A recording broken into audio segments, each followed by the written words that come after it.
Hello there, everyone. Um, Mythical Drake here, and I'm not gonna be staring at the camera all this long. As long as we look at the screen here, and here's the screen. This is what I'm gonna look at. So I'm using. So I like to use eSword, my as a way to look at the Bible. Of course, it's not perfect. Like I know, like I like to have physical books mostly, but this will have to do with um with certain things. And well, I want to get started on like let's look at the Bible. Some of the things that two things that I'm looking at right now that we see here from three different versions: the King James, the NASB, and the NRSV. Okay, so um, the first we're gonna go. We're not gonna tackle this God created good and evil yet. We're gonna tackle up here right now for the so the King James version says, "Thou shalt not be found among you anyone that maketh his son or his daughter to pass through the fire, or that useth divination, or an observer of times, or an enchanter, or a witch, or a charmer, or a consulter with familiar spirits, or a wizard, or a necromancer." Okay, and I know the NSAB uses some similar lingo like necromancer, and then NRSV uses different words. Definitely when it comes to I want to let's just look at concentrate on the on the NRSV because it is supposed to be the more accurate Bible. Um, okay, so let's stick that right there. Also, I'm try to use this book also to help me out with trying to understand because this is Old Testament, the Encyclopedia of Jewish Myth, Magic, and Mysticism helping. And I'm using a few other sources like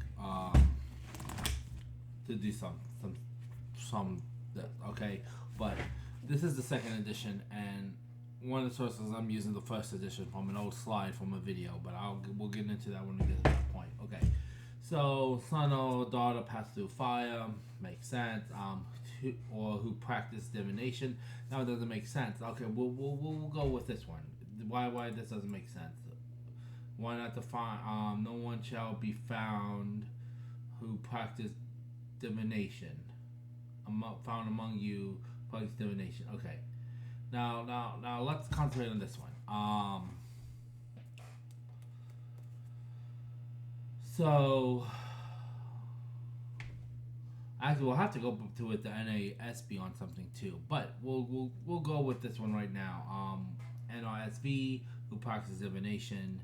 Um, Divination is used in the Bible. We see this in Genesis 37. Like one example of it, of dream interpretation, like dream interpretation is used. That's a form of divination. We see this in Genesis 37:5-9, and the evidence that I'm putting forward came from the first edition of this book. Um, the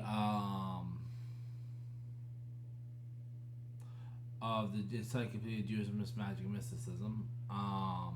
But an example it gives is 37:5-9, dream interpretation. When Joseph had a dream, and when he told it to his brothers, they hated him for him even more. And it goes into detail, like he says that pretty much you'll be bowing down to me. Practically what Joseph interpreted the dream, and it happened later on within Egypt. Spoilers alert.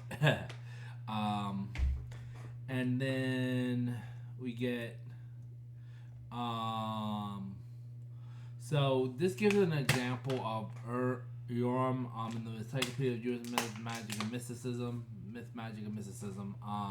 Urim and Thummim. The casting of lots. It says it's 1 Samuel 23:10-12. I don't really get Like I don't think I still get that. For some reason, yeah, I'll put it up on the screen here. Let me just so y'all can pause to read. Oh wait, no, that is I don't know. My screen is blocking this. But I added 9 there to try to get a little bit more context of what is going on. But that's the that's it. Just if you have to go back, pause. Like I said, pause to read.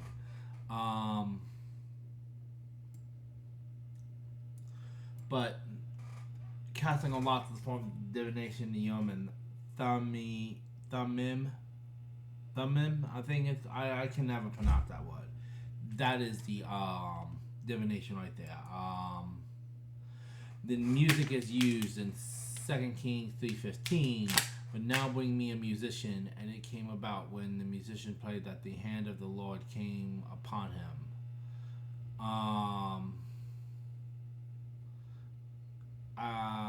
That's like a form of divination right there. Music can be a form of divination of, like, I guess having the Holy Spirit come down to you and has you play a music to form inspired from the Holy Spirit. It could be, I guess, considered divination. And then Genesis 45, Genesis 44, 5. So you got 2 Kings 3:15 music. That's for music. Genesis 44, 5, hydromancy. And I think I'm using the NSAB at this point in when I wrote this slideshow a while back. Now this right here, if you want more details, the slideshow I'm using is something from a video I did a while back. If I remember, I'll put the link in the description to that old video I did in Altspace going on about divination, how divination isn't evil. And I don't believe that it is. So you got for hydromancy, is this not okay? I have this on screen. I think on my screen might be blocking a little bit of my camera. I mean, it's probably blocking a little bit of it on there. But okay, on the screen. But it says here, is this not that from which my Lord drinks, and which he indeed uses for divination? You have done wrong in doing this. So we need context for that. Okay. So here's the context. 44:1. This is Joseph, like setting up his brothers for stealing a cup. Okay, stealing a silver cup. You got 44:1. He commanded a steward of his house fill the men's sack with food as much as they can carry, and put each man money in the top of his sack. Put the silver cup, in the top of the sack of the youngest with his money for the grain, and he did as Joseph told him. Okay, so we see that, and then as soon as the morning was light, the men were sent away with their donkeys. When they had gone only a short distance from the city, Joseph said to his steward, "Go, follow after the men, and when you overtake them, say to them, 'Why have you returned evil for good? Why have you stolen my silver cup? Is it not from this that my Lord drinks? Does this not indeed use it for divination? You have done wrong in doing this.'" When he said you have done wrong in doing this, the context is you have wrong to steal my cup, pretty much. Well,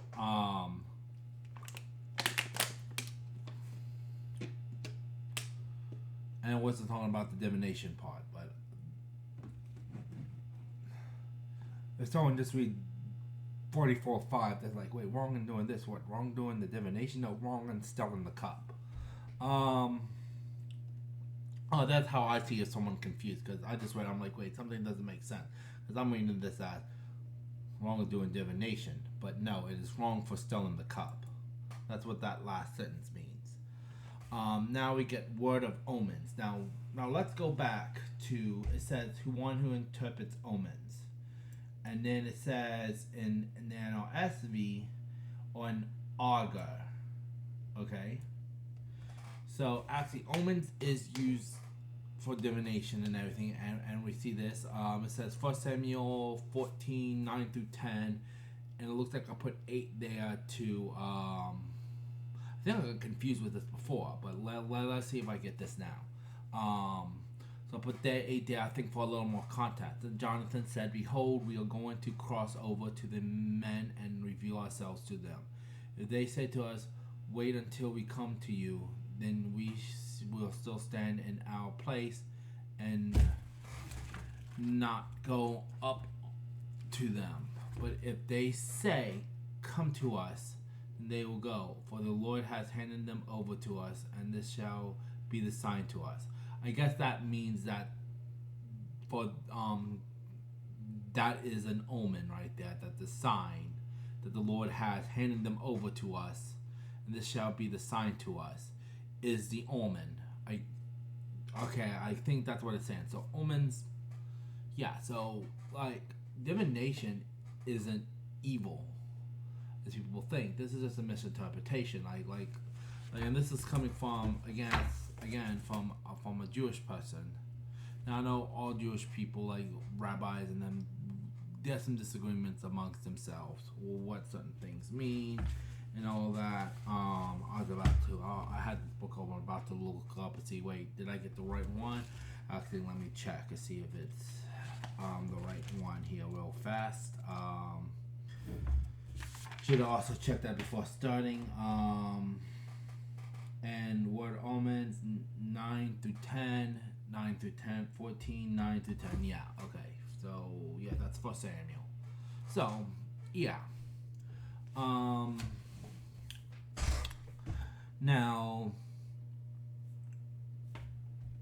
we looked at the interpret omens and see the augur. So what is or is a soothsayer? I tried looking this up. It has the definition for soothsayer, which says see divination. I probably should have went back and read divination. Honestly, it's a long definition. I don't want to go back. Wait, hold on. Let's see here. It says something about soothsaying. Real fast.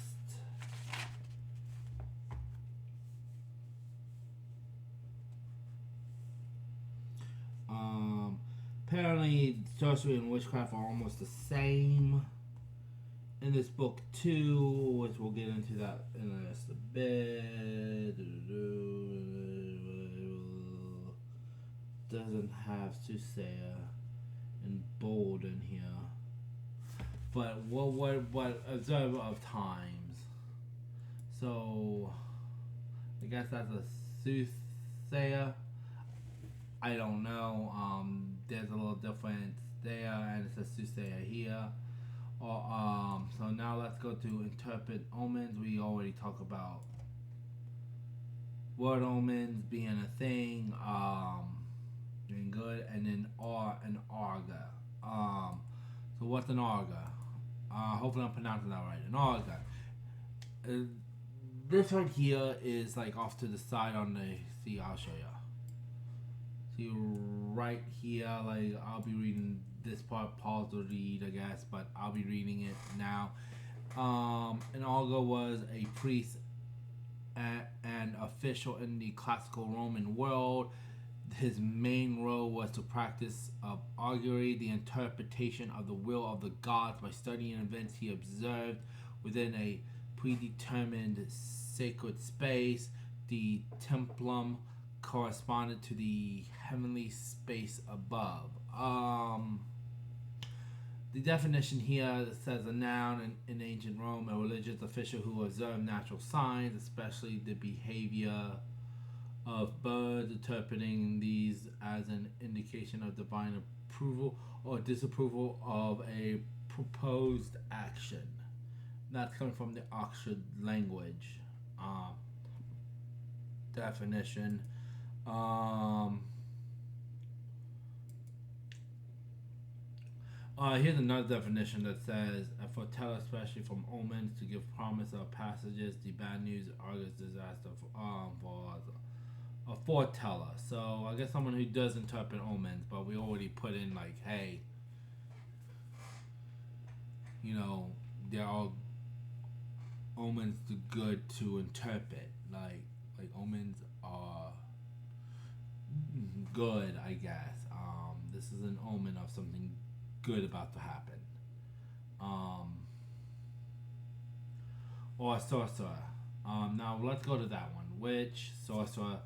This is really complicated issue, I think. Well, it could be really easy.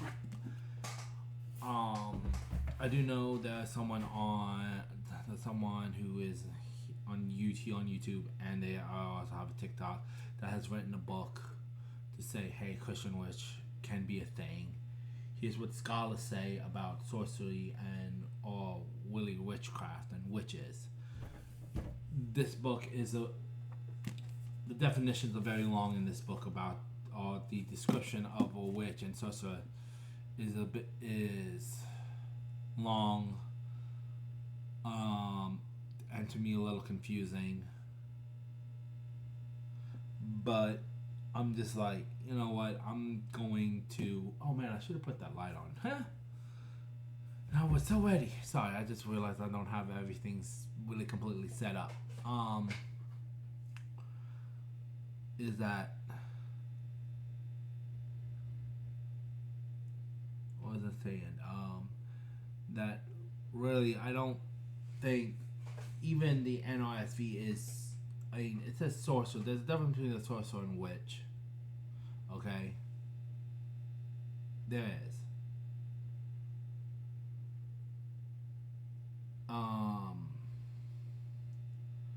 So, if the NRSV says sorcerer, then it means like a sorcerer and doesn't technically mean witch, because witch is not really a dirty word. Like if we go back to the Old English or where the word comes from, I think it means like wise one. A witch, and there's a podcast I'm listening to. A witch doesn't have to cast spells. Witch can cast spells. I think that's kind of like very stereotypical witch to do. But there's more to being a witch than just casting spells. Because then we go one who casts spells. I think that's a. I don't know much about that. What like scholars say or whatever says about like what those old meanings mean. Like what was it to cast spells? Like is spell something harmful to people? Is it what one who consults ghosts or spirits, or who seeks oracles from the dead? And of course, or wizard or a okay, so I noticed like King James Version and the NASB does or wizard or necromancer, but here it says consult ghosts or spirits or who seeks oracles from the dead. I'm guessing wizard wasn't really was a word used to describe these people like necromancer, yeah. Those who consult ghosts, spirits, or who seek oracles from the dead, like those who go to like try to speak with the other realm, those are considered necromancers. Wizards are different from witches. Like a wizard isn't a male witch.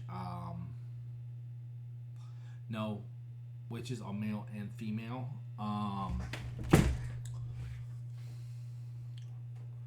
And to me, this just shows that hey, you know what?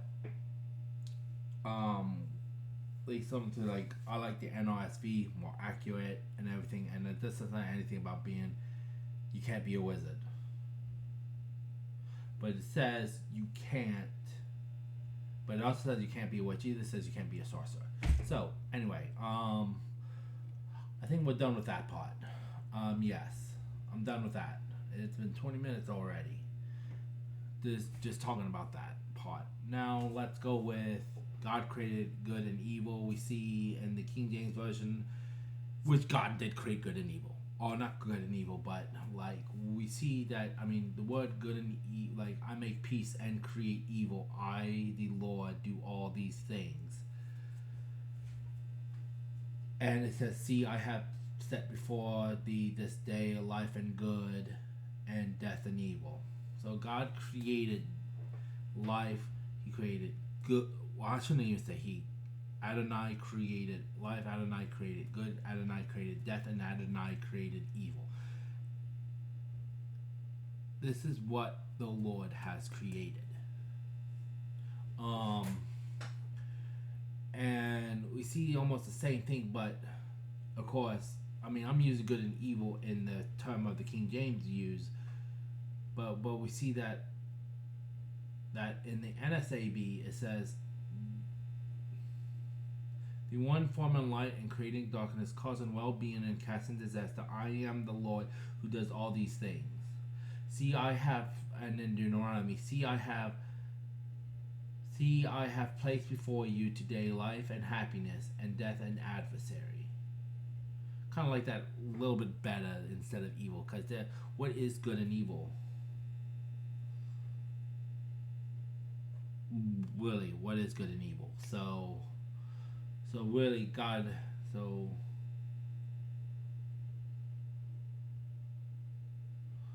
actually, well, let me trace back to what I said earlier about God creating good and evil. If you go by the King James version, yes, God created good and evil. If you go by any other version, no. I would say we humans created what's good, created the concept of good and evil. But what God created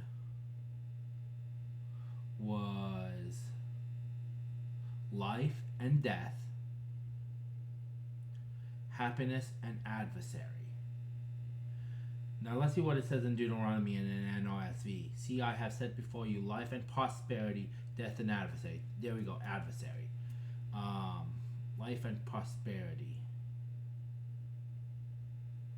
I'm curious, actually. I probably should look at the Tanakh to see what word is used instead of adversary. If it is it because no, Satan means adversary, but that's just a title. Maybe it's using a different word for adversary. But see, I have set before you today life, prosperity, death, and adversary. So God created the opposites. Did create the opposites. We humans came up with the construct of good and evil based on ourselves, but God created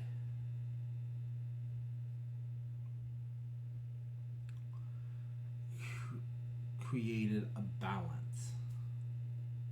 I think that's the best way to put it. So I'm just now thinking about this. I don't have no script done for this or anything. I'm just going by my own thoughts here. So there's some things I'm going to change. I'm going to contradict myself. But I think at this point I'm going to say God created balance.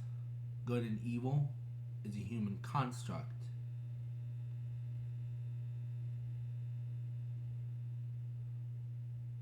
And God did create life and death, happiness, prosperity.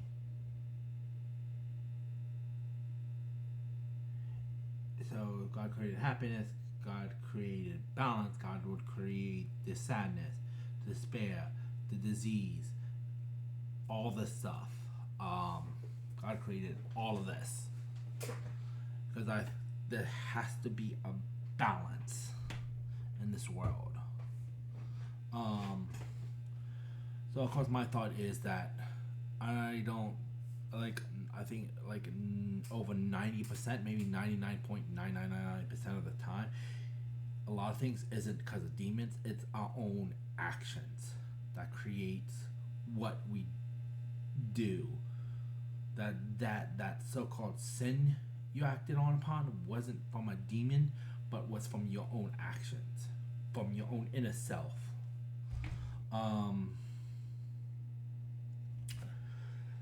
But yeah, those were my thoughts, unscripted. My thoughts could change in the future. They could keep the same today. I just want to make a new video. I just thought about, hey, let's go on what I have on my eSword right now. Yeah. And I'm going to do some other things too. Like I'm going to go quickly. I want to make some statements here. I'm going to buy some books on some other church fathers that I know is actually written by the some other church fathers around the 1st and 2nd century CE. And see what they have to say, and I want to do some research on that. And um,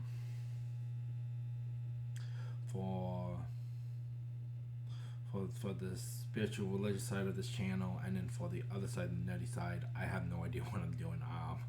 I'm working on a few new videos for that, but just stay tuned.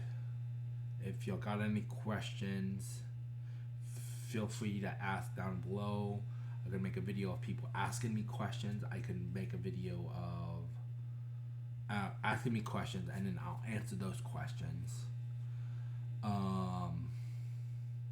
It might be a lot of I don't know, or I had to do research on this to get an answer, and this is my answer for right now. But oh well. Enjoy the content, and hope you enjoyed this video. Thank you for watching.